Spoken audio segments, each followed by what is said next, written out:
আমাদের দেশের আপনার মাওলানা রফিকুল ইসলাম মাদানী, ছোট্ট মানুষ, পিচ্ছি মানুষ, মানে আমার অর্ধেক হবিন মনে, একেবারে পিচ্ছি মানুষ। এই রফিকুল ইসলাম মাদানী দ্বিতীয় বিয়ে করছে, 3 বছরের মাথায় দ্বিতীয় বিয়ে করে উনি পোস্ট দিয়েছে যে গুনাহ থেকে বাঁচার জন্য দ্বিতীয় বিয়ে করলাম। এখন উল্টা কমেন্ট করতেছে, যদি তারপরেও যদি গুনাহ হয় কি করবে? কয় আর একটা বিয়ে করবো। তারপরে যদি বিয়ে গুনাহ হয়, কয় আর একটা বিয়ে করবো। তারপরে 4টি বউ নিয়ে তারপরে যদি গুনাহ হয় তাহলে কি করবে? সম্মানিত উপস্থিতি, ইসলামে বহু বিবাহ জায়েজ রয়েছে, কিন্তু সেরকম পার্সন হতে হবে, বউ চালানোর সক্ষমতা থাকতে হবে, শারীরিক দিক দিয়ে, অর্থনৈতিক দিক দিয়ে, সামাজিক দিক দিয়ে ট্যাগেল দেওয়ার সক্ষমতা যাদের রয়েছে তারাই শুধু বিয়ে করতে পারবে। এছাড়া দ্বিতীয় বিয়ে, তৃতীয় বিয়ে করে যদি আপনার সংসারটা জাহান্নামের পরিণত করেন, তাহলে আপনার জন্য দ্বিতীয় বিয়ে, তৃতীয় বিয়ে নাই। কথা বলেন ঠিক কিনা? আল্লাহ তাআলা বললেন, মা তাবা লাকুম মিনান নিসাই মাসনা সুলাসা ওয়া রুবা ফাইন খিফতুম আল্লাহ তাআদুলু ফাওয়াহিদাতান। তোমরা 2 2 3 3 4 4টি বিয়ে করে নাও, যদি মনে করো সমঝোতা আমি বজায় রাখতে পারবো না, ফাইন খিফতুম আল্লাহ তাআদুলু ফাওয়াহিদাতান, তাহলে তোমরা একটা বিয়ে করো। ছোট্ট রফিকুল ইসলাম মাদানী সেই রকম বুক ফুলিয়ে বলতেছে যে আমি ছোট মানুষ, আমি সৎ সাহস করেছি, আমি গুনাহ করব না, গুনাহ থেকে হেফাজত থাকার জন্য দ্বিতীয় বিয়ে করলাম, গর্ব করে বলতেছে ছোট্ট মানুষ। অতএব সে যদি এই সমঝোতা যদি না করতে পারে, 2টা স্ত্রীর প্রতি যদি সমঝোতা না করতে পারে, কিয়ামতের ময়দানে দায়ী হয়ে যাবে। কি হবে? জোরে বলেন, কি হবে? কিয়ামতের ময়দানে দায়ী হবে। শুনে মুসলমান ভাইরা আমার, আশরাফ আলী থানভী রাহমাতুল্লাহ আলাইহি, ওনার ছিল 2 বউ। জোরে বলেন, কয় বউ? 2 বউ ছিল আশরাফ আলী থানভী রাহমাতুল্লাহ আলাইহি। আপনার দাড়ি থাকতো, দাড়ি পাথর থাকতো, একটা যদি বাজার থেকে তরমুজ নিয়ে আসতো, তরমুজটা মাঝখান দিয়ে কাটতো, কাটার পরে 2 পাল্লায় উঠায় দিয়ে ওজন করতো, দেখতো সমান হয়েছে নাকি। সমান হওয়ার পরে 2 বিবির ঘরে 2টা তরমুজের অংশ পাঠায় দিত। এদেরকে বলে সমঝোতা। এখন আপনি মাদানী সাহেব, তো আপনি বিয়ে করলেন, যেই বউটা সুন্দরী সেই বউর কাছে 6 দিন থাকবেন, তার রুমে, তার ঘরে আপনার গোস্ত, পোলাও, কোরমা সব খাবেন, আর যেটি কালো, সাইজে খারাপ, তার খোঁজ খবরে নিলেন না, তাহলে আপনি সমঝোতা করলেন না। কিয়ামতের ময়দানে আপনাকে অবশ্যই বিচারের সম্মুখীন হতে হবে এবং এর জবাবদিহিতা আপনাকে দিতে হবে। কথা বলেন ঠিক কিনা? সম্মানিত উপস্থিতি, এর জন্য দ্বিতীয় বিয়ে তারাই করবে যারা সমঝোতা করতে পারবে, যাদের সক্ষমতা রয়েছে শারীরিক দিক দিয়ে এবং অর্থনৈতিক দিক দিয়ে, সমাজে একটা আপনার প্রভাব রয়েছে, যাদের দ্বারা সম্ভব তারা করবে দ্বিতীয় বিয়ে। তাছাড়া দ্বিতীয় বিয়ে আপনি করে যদি আপনি সমঝোতা না করতে পারেন, যদি ইনসাফ কায়েম না করতে পারেন, আপনার জন্য দ্বিতীয় বিয়ে গুনাহর কারণ হবে। এজন্য আমি উদারত আহ্বান জানাচ্ছি, সম্মানিত বুদ্ধ, ইসলামের যেরকম আপনার যে সমস্ত আইন রয়েছে, এই আইনের কিন্তু ব্যাখ্যা বিশ্লেষণ রয়েছে। আমরা আইন শুনলাম আর মনে করেন আইনটা আপনার পালন করলাম, কিন্তু না, ব্যাখ্যা বিশ্লেষণ রয়েছে। আমি এই আইনটা মানবো, এই আইনে মানলে পরে আমি না পারলে কি হবে আর পারলে কি হবে। সম্মানিত উপস্থিতি, আল্লাহ পাক আমাদের যাদের সামর্থ্য রয়েছে তাদের সকলকেই কোরবানি করার তৌফিক দান করুক, আমিন। এই জন্য কোরবানি আমরা দেব ইনশাআল্লাহ সকলেই।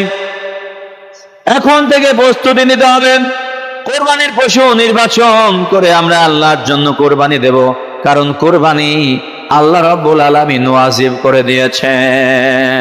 হযরত ইব্রাহিম আলাইহিস সালাম ইসমাইলকে যে কোরবানি করতে চেয়েছিল, কোরবানির জন্য নিয়ে গিয়েছিল, কোরবানি করার জন্য উদ্বুদ্ধ হলেন, আর এইটা আল্লাহর কাছে এত সুন্দর পছন্দ হয়েছে, ইব্রাহিম আলাইহিস সালামের আমলটা এত ভালো লেগেছে আল্লাহর কাছে, আল্লাহ তাআলা প্রত্যেকটা উম্মতি মুহাম্মাদীকে কিয়ামত পর্যন্ত কোরবানি ওয়াজিব করে দিয়েছে,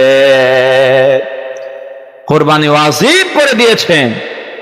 এজন্য আমাদের যাদের সামর্থ্য রয়েছে তারা অবশ্যই কোরবানি দিতে হবে। কোরবানির মধ্যে কোরবানির চাইতে বড় আমল আর কিছু কিন্তু নাই। কোরবানির চাইতে বড় আমল কিন্তু কোরবানির মধ্যে আর নাই। বড় আমলটাই হচ্ছে কোরবানি। যারা পড়বে 5 ওয়াক্ত নামাজ আর যারা করবে কোরবানি, তারাই পাবে হাউজে কাউসারের পানি।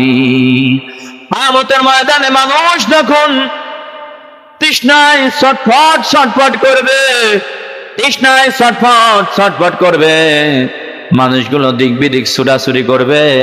কারণ দিক বিদিক ছুটাছুটি করবে, তৃষ্ণা লেগে যাবে।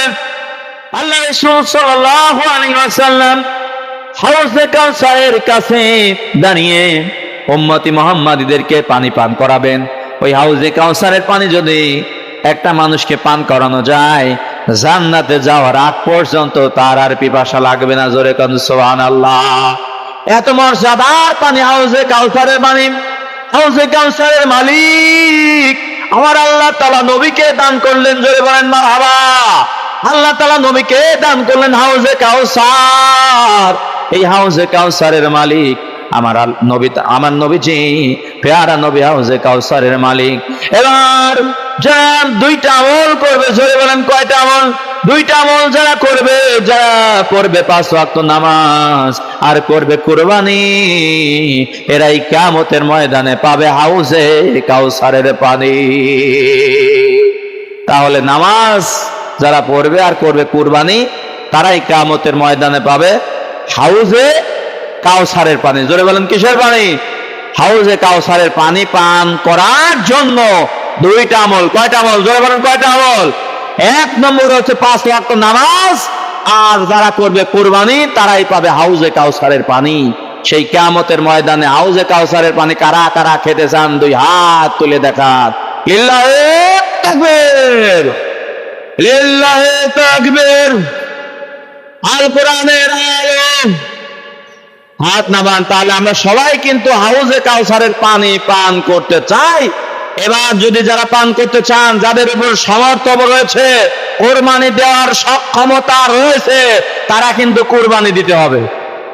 কুরবানি যদি না দেন, হাউজে কাউসারের পানি পান করতে পারবেন না।